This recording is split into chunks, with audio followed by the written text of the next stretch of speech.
Rise and shine, sweet loves, and welcome to Willow's book Apothecary, where we discover the wisdom and wonder between the pages of great books. Today, I'm going to be reading to you a passage from Democracy in Retrograde by Sami and Amick, and this passage reflects on social capital. In his renowned book, Bowling Alone, Harvard public policy professor Robert D. Putnam argued that there is a precipitous decline of social capital in America. Social capital, as Putnam explains, is the fabric that binds our communities together. It's not something you can touch or see, but it's undeniably present in the connections between people. Think of social capital as the trust, goodwill, and cooperation that we foster within our relationships. When you lend something to a neighbor, attend a local town gathering, or simply greet someone with a smile, you're engaging in acts that build social capital.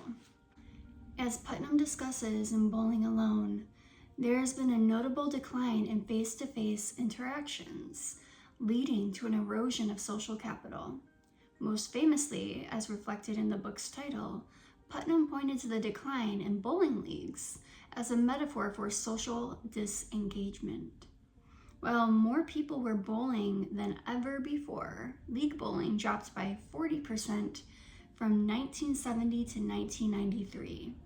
His research depicts a society that has lost many foundational opportunities for communal bonding, ushering in an era marked by isolation and detachment. He connected the dissolution of civic organizations like Lions clubs and social groups, like bowling leagues, with a drop in social trust among Americans, and warned of the negative impact it has on our individual and collective lives.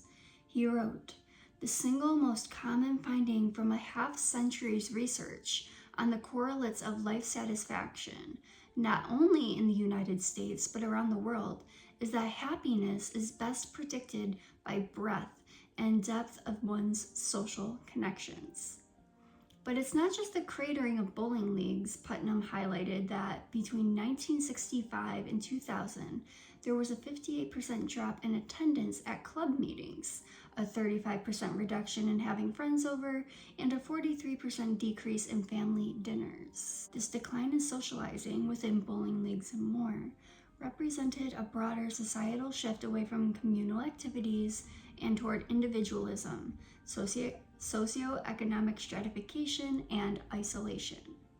According to Putnam, the loss of social capital is explained by the loss of what he and many scholars refer to as the public square. A public square is more than just a physical location.